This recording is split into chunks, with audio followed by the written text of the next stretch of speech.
दोस्तों, हर्षवर्धन राणे इन दिनों काफ़ी खुश हैं क्योंकि उनकी फ़िल्म तकरीबन 9 साल के बाद बहुत अच्छा बिज़नेस कर रही है बॉलीवुड में। सनम तेरी कसम बहुत सारे लोगों को बहुत पसंद आ रही है, आए भी क्यों ना, क्योंकि ये फ़िल्म है ही लाजवाब।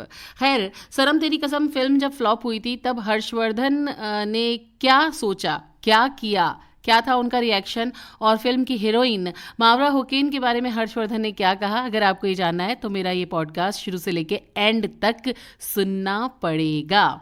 और अभी तक अगर आपने मेरे यूट्यूब चैनल को सब्सक्राइब नहीं किया है तो मेरी जान आरजे बबीता मेरा यूट्यूब चैनल सब्सक्राइब ज़रूर कर लीजिएगा। तो चलिए शुरू करते हैं आज के इस पॉडकास्ट को। वैसे अगर हम हर्षवर्धन राणे की और फिल्मों की बात करें तो उन्होंने हसीन दिलरुबा, तैश और दंगे जैसी फिल्मों में काम किया है। 41 साल की उम्र में दोबारा से कॉलेज ज्वाइन करना और फिर साइकोलॉजी ऑनर्स करना बड़ी बात है और इसके लिए आपको थोड़ा अलग हटकर सोचना पड़ेगा, क्योंकि जब इंसान एंटरटेनमेंट की लाइन में आता है और फिर इस एज ग्रुप में आके दोबारा पढ़ाई करने की सोचता है तो ये अपने आप में एक बहुत बड़ी बात होती है। उन्होंने अपने आप को डाउन नहीं होने दिया बल्कि अपने आप को पढ़ाई में लगाया और आगे बढ़ने की सोची। खैर, एक इंटरव्यू हुआ था उनका, उसी इंटरव्यू में उन्होंने काफ़ी सारी बातें कही और कहा कि जब वो मात्र 16 साल के थे तब वो एक्टिंग के जुनून में घर से भागे थे और घर से भागने के बाद उन्होंने काफ़ी ज़्यादा स्ट्रगल किया। हॉस्टल में साफ़ सफाई का काम भी किया, फ़ोन बूथ पर नौकरी भी की और अपने करियर के मुश्किल दौर के बारे में वो कहते हैं कि 2009 में जब उनके डैड नहीं रहे तो वो बहुत ज़्यादा अकेले पड़ गए थे। और उन्होंने आगे बोला कि मैं उस वक्त दिल्ली में था मगर जो ये दौर था वो मेरे लिए बहुत ही मुश्किल भरा था। होता क्या है ना कि जब इंडस्ट्री में आपको ब्रेक मिलता है तो लोग कहते हैं कि अब तो तुम हीरो बन जाओगे, तुम्हारे पास फिल्मों की लाइन लग जाएगी।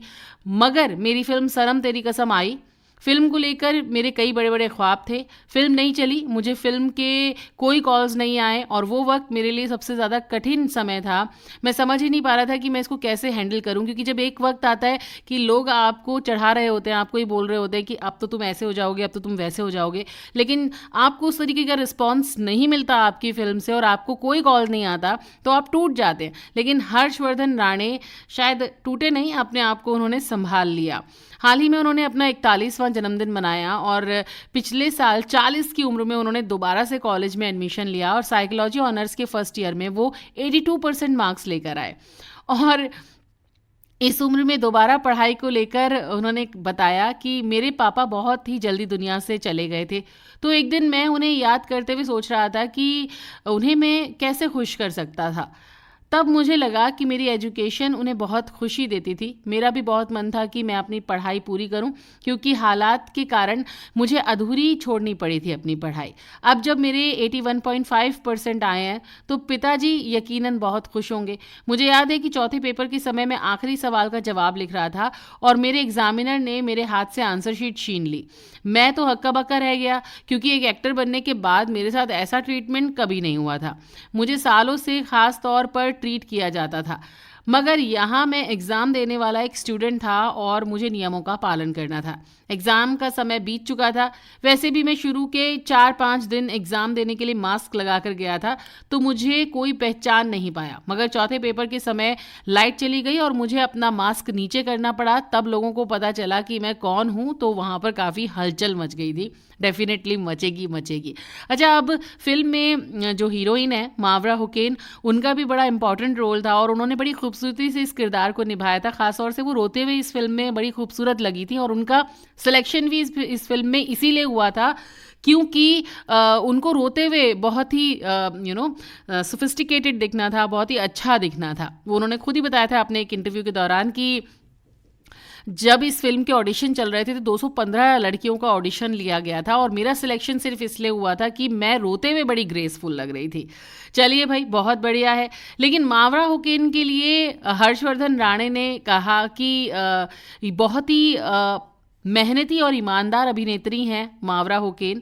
उन्होंने इस किरदार के लिए खुद को पूरी तरीके से समर्पित कर दिया था और उनके साथ काम करके इनको बहुत ज़्यादा मज़ा आया।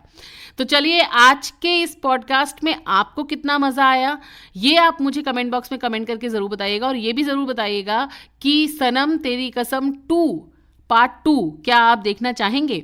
अगर हाँ तो कमेंट बॉक्स में कमेंट करके लिखिएगा ज़रूर, हाँ या ना, जो भी जवाब रहे आपका। और अगर आप फेसबुक पर मेरे इस पॉडकास्ट को सुन रहे हैं मेरे पेज पर, तो मेरे पेज को फॉलो करना बिल्कुल मत भूलिएगा। लाइक करिए, शेयर करिए, कमेंट करिए, चाहे यूट्यूब पर हो चाहे फेसबुक पर हो। और आरजे बबीता 13 मेरा इंस्टाग्राम चैनल है, पेज है, वहाँ पर भी मुझे फॉलो ज़रूर कर लीजिएगा। तो अभी के लिए बस इतना ही, फिर बहुत जल्दी आपसे मुलाकात होगी। अपना ध्यान रखिएगा। नमस्कार।